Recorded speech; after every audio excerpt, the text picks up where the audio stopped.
Hey folks, welcome to Advent of Code in F#, day 9.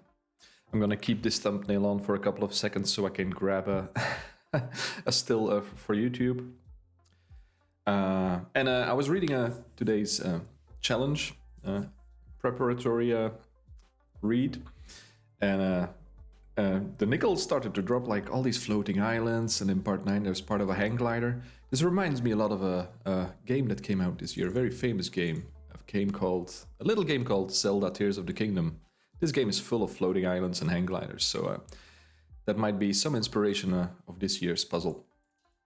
But let's dive into day 9. It's the first real weekend, so I'm expecting a little ramp up today or tomorrow in terms of difficulty or amount of time necessary to solve these. So let's see where today takes us. Mirage Maintenance. You ride the camel through the sandstorm and stop where the ghost's maps told you to stop. The sandstorm subsequently subsides. That's an alliteration, a nice one. Somehow seeing you standing at an oasis. The camel goes to get some water and you stretch your neck. As you look up, you discover what must be yet another giant floating island, this one made of metal.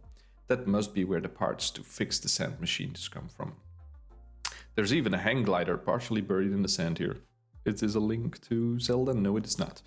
Once the sun rises and heats up the sand, you might be able to use the glider and the hot air to get all the way up to the metal island. That is very Tears of the Kingdom.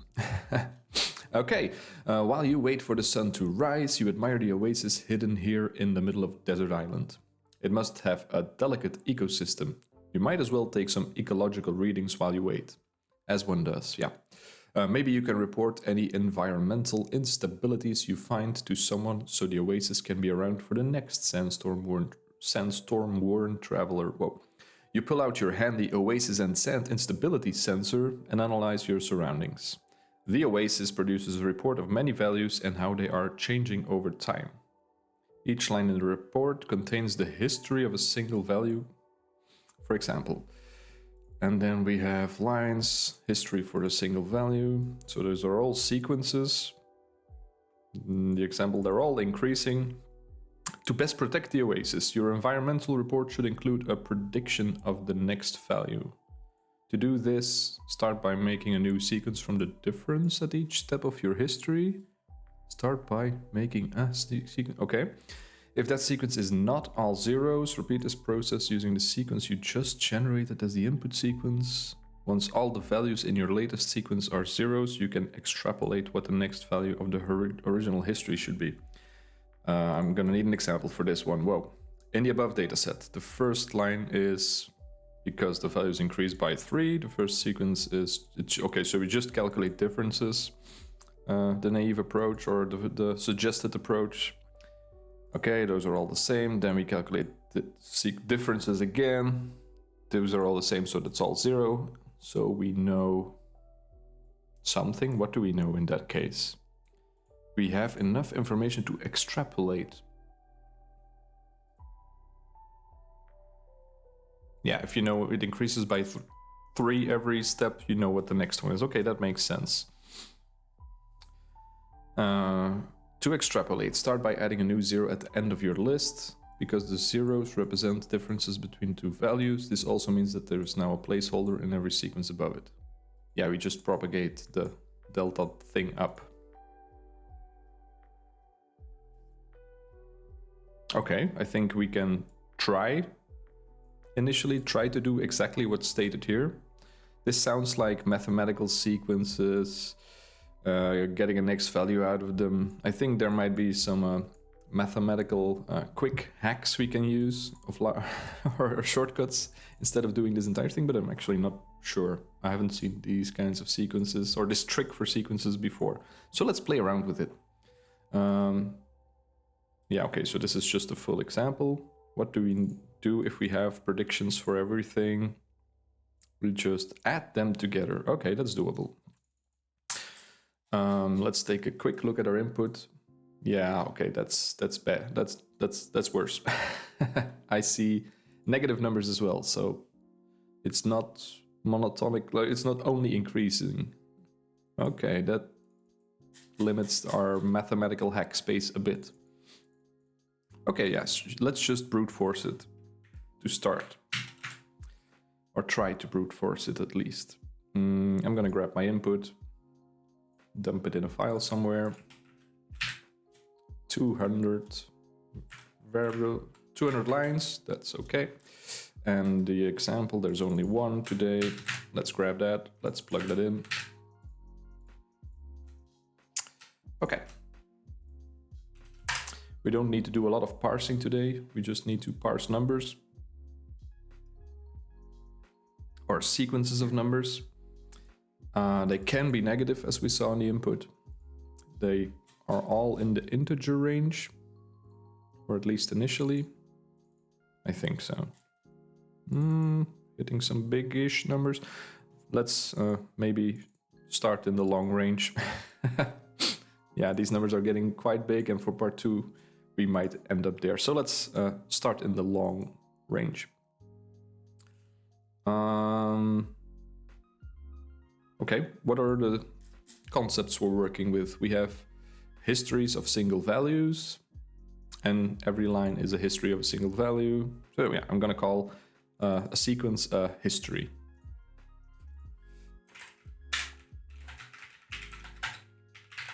So it's just for now it's a list of longs, and they can be negative or positive, so they are signed. And we have a parse line, which takes a string and returns a history. Lists, yeah, let's start with lists. Let's not go crazy just yet. Okay, let's parse our example.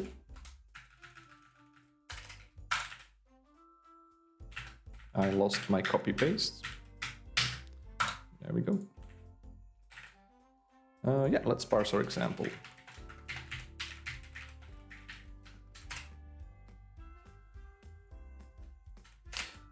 We need to split our string on space and map everything to a long, which can be negative, and put it all into a list. And that is exactly what the history type is an alias for, so that should work. Let's give it a quick try with a negative number or two.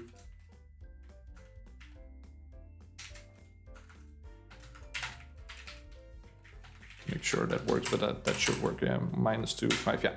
Okay, so we can parse our histories.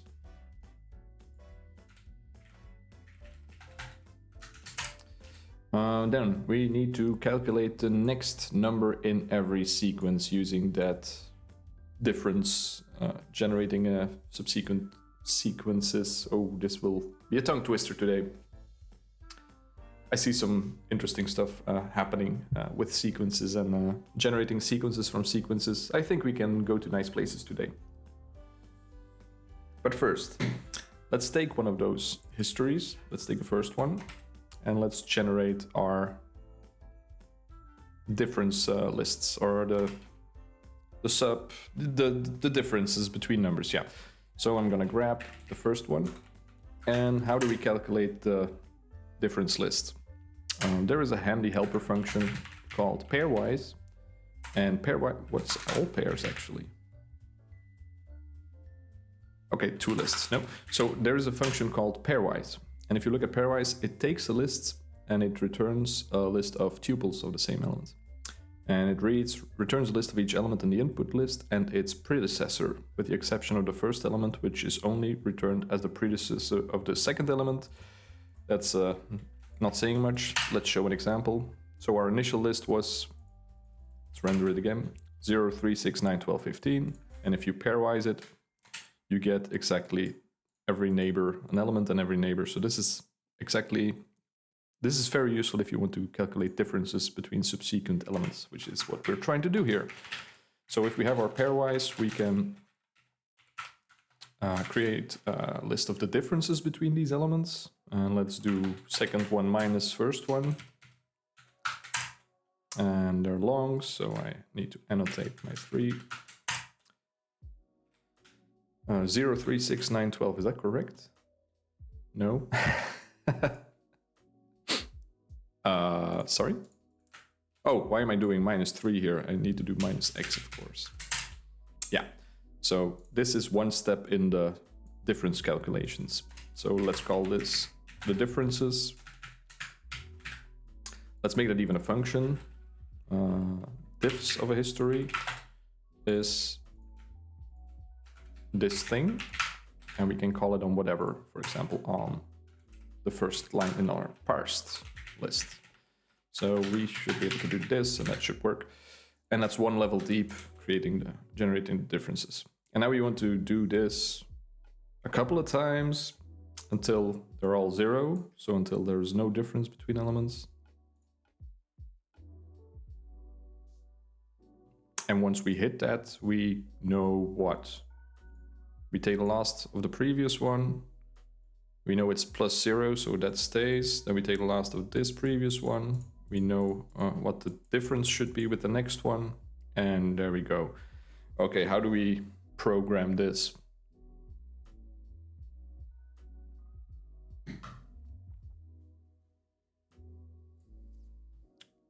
We need to take a look at the last element of a list a lot for this, right? Maybe it makes sense to flip our lists, and because in F#, if you have a list, looking at the first element is cheap, it's immediate. Looking at the last element is not so cheap. So maybe we should reverse our lists. I'm making a mental note of that. Let's make an explicit note of that. No, let's keep it mental. We might flip our lists in a couple of minutes to keep it more performant. But for now, let's continue on. Yeah, let's continue on.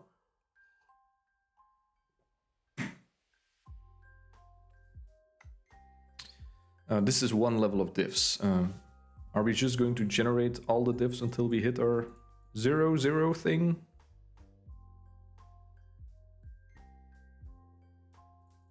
Yeah, why not?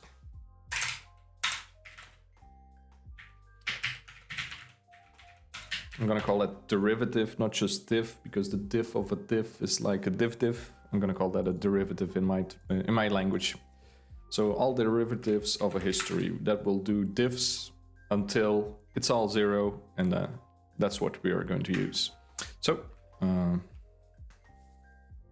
let's just do diffs. Let's just do diffs first. And if diffs is all 0,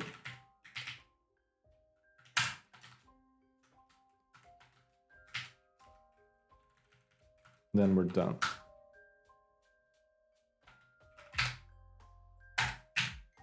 And we'll make a tail recursive in a second, and otherwise we can continue. So we need our diffs, and we will continue with the derivatives of these diffs.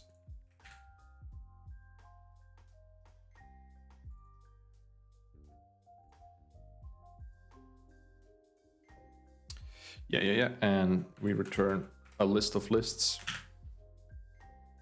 And it has to be recursive. And let's now make it tail recursive, because this is not tail recursive.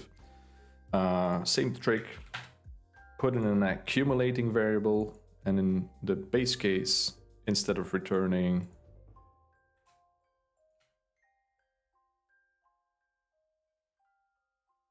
our default value, we should return our accumulator.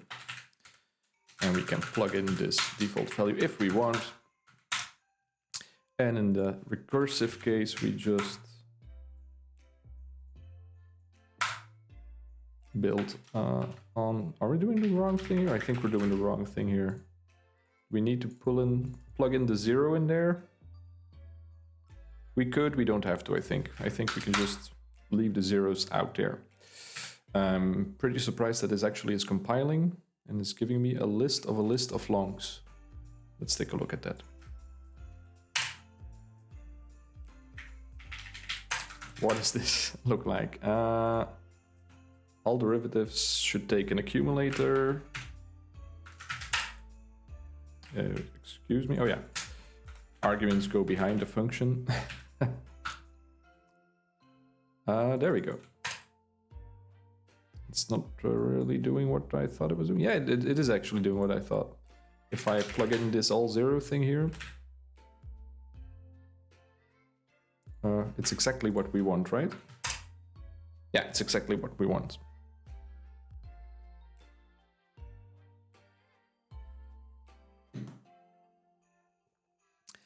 Are we going to keep the zeros in there? Let's keep the zeros in there for clarity. So this is calculating a derivative chain for the easy case. There were some harder cases, right? That's the 3 thing. This is one that goes one level deeper. It's the second line, so let's try that one. 2, 3, 4, 5, 6, 1, 1, 1, 0, 0, 0. That's correct. And the final one, 0, 2, 0, 2, 4, 6, 8, 3, 3, 5, 9, something, something. That looks okay to me. So we're doing the thing in the example thing with the thing. Now let's try to figure out how we calculate the next value given all this information. Or are we going to do the list reverse thing now, because I think it'll actually be super useful. How do we calculate the next thing out of this final example? So we know we hit a 0, then we just go up the lists of the derivatives and we say, okay, that's the offset, take this plus offset, take this plus offset, take this plus offset, take this plus offset. And the offset is like the final element in the derivative. Yeah, let's reverse our lists. Where do we do that? Do we just flip our history? Is that enough? I think so. So map parse, history. Let's just reverse that and see what that gets us. Mental note.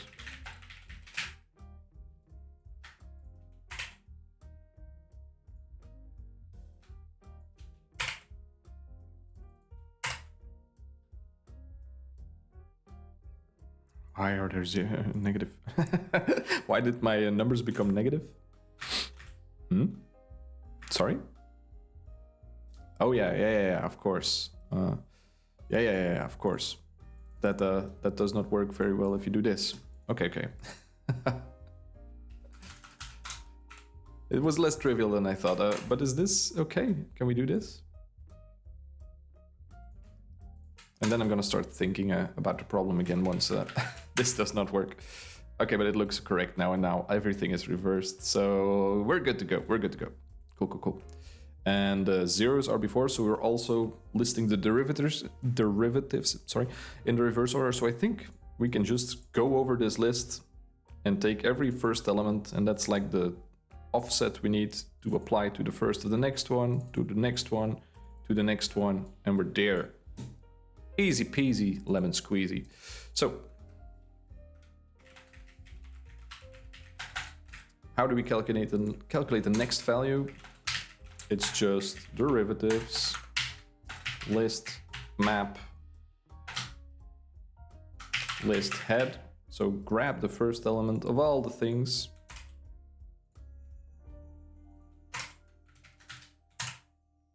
And then add this to this to this, so that's just what, a sum?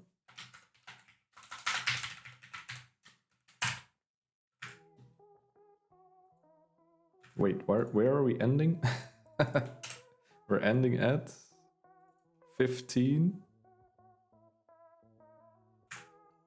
We're at the 15, example 23. Where is my top level row?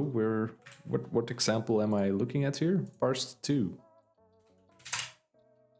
It's the 45 example. Why is all derivatives? Oh yeah, we're the 45 example. Let's take a look at that one again. So that should have, where's the list itself? It should, I would like to have that list itself in my derivatives, and it's not there. So my accumulator for the recursive function, it would help if this contains the list itself. So easy way to do that is to wrap it in an outer function and to not have all my calling functions worry about this tail recursiveness. There we go. And now we don't need to provide the accumulator. And we need to wrap history in a list. I think this is correct. Is the order correct? Let's find out. So yeah, now we have the original sequence in there as well. That appears to be correct. And our next one is saying it's 68, and that is correct as well. So I think this stuff generates the next number for a line. Next number in the history is this thing if you plug in history in here. And let's just return the next number. And let's take our, where is our parse result? That's this thing. Let's drop it down. So parsed list map next number. Let's see what this looks like. Next number is not defined. There we go. 18, 28, 68. And if we sum those, we have our first naive implementation of the part 1. Shall we? Shall we try? Let's try.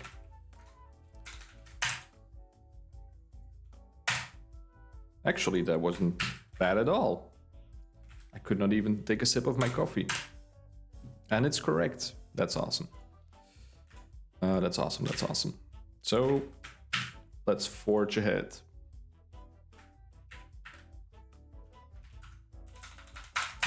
As always, I'm just copy pasting my code so I can wreak havoc with my script. Okay, part 2. Of course, it would be nice to have even more history included in our report. Surely it's safe to just extrapolate backwards as well, right? Interesting. For each history, repeat the process of finding differences until the sequence of differences is entirely 0. Then, rather than adding a 0 to the end and filling in the next values of each previous sequence, you should instead add a 0 to the beginning of your sequence of zeros, then fill in the first values for each previous sequence. Oh no, why did I reverse all the things? Okay. So we plug in a 0 before, and we do something similar, right? So it's 2 minus this is this. 0 minus this is this. 3 minus this is this. This is actually almost trivial, dare I say it?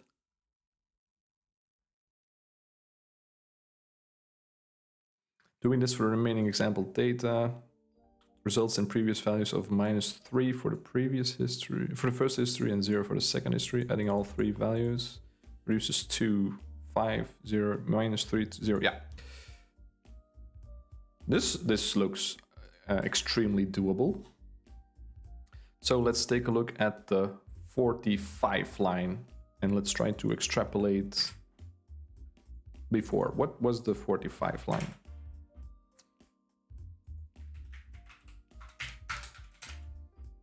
It's the last one. So let's grab that one.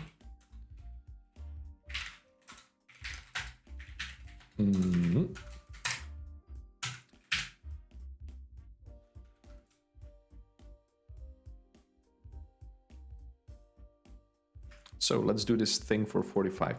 And now we need to prepend. So maybe let's get rid of the reversing. Yeah, we don't really care. Do we? Yeah, we don't really care. So what did we do to reverse? I remember we were messing about with 2 things. So I think we flipped this, and I think we flipped our parse, and I think that was it. Let's verify with a quick test run. Yeah, so we're unreversed. Let's get all derivatives. So let's try to do this again.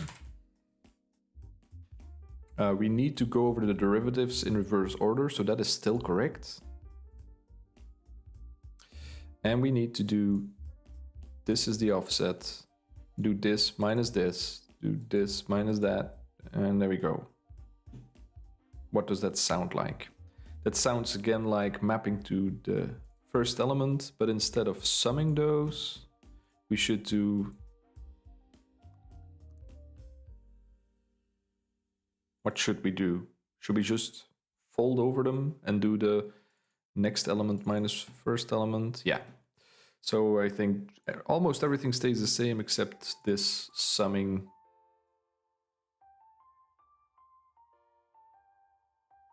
Can we... I think we can just do it with a reduce. I think we can just reduce over this list. But we're taking big steps here. Let's maybe take a step back here. So we have our parse, we have our lines, we have our derivatives. And let's just play around with it a bit. So I think derivatives. And map over, so we have the head of every list, that's still relevant. Now we have like the offsets. We have to do, what was it? Go over them, what, pairwise? Go over them, but not the first one. What do we have to do here?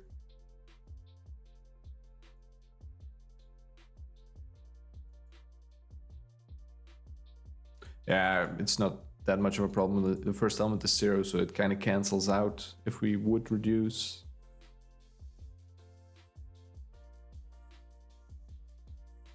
Yeah, let's just try the reduce thing. I think it might just work. So reduce takes the, I don't know which element. Is it, what is the first and the second argument in a reduce? Feed this result into the function along with the third element. But what is the third element? Is it the first or the second argument? We'll figure that out. So let's call them A, B because we have no clue. And then do B minus A and take a look at what's happening there. We should end up with 5, but yeah. Is this doing what we think it's doing? Just seeing the number 5 does not instill that much confidence, actually. Instead of reducing, I would like to see the intermediate results. Is that a scan? Yeah, it's a scan, but it's a bit more tricky. Okay, no, let's just wing it. Let's just go with this. I think this might be what we need to do to calculate the next value. If this does not work, I promise we'll take a closer look at all this insane assuming. Because if you assume, there's like a saying. Okay. Oh, we might need a parsed. We don't need all this playing around stuff. There we go. There we go. So this is still the example. We have 2 for the example. That is actually correct. So that's pretty neat. That's a very small number. But it's correct. Okay, it was a quick one today. Cool. Okay, again, I did a lot of flying blind. I did a lot of typing without verifying my work. Not my proudest work, but we got there. Let's do a quick recap. Starting on part 1. We just parsed some numbers and then we just literally did what the example showed us. We did no clever stuff. The only clever thing was building this recursive function to generate all derivative sequences. And then we did some reversing of lists to make it a bit more easy. And it turned out that for part 2, we could reverse or reverse, and it was almost exactly the same thing. So yeah, quick challenge, not too tricky. My brain could handle this. I'm a happy camper. This was Advent of Code in F#, day 9. We're almost in double digits here. Cool. I hope you had fun. I hope you learned something. Shout out in the comments below if you did, and I'll see you tomorrow for more coding fun. Bye-bye.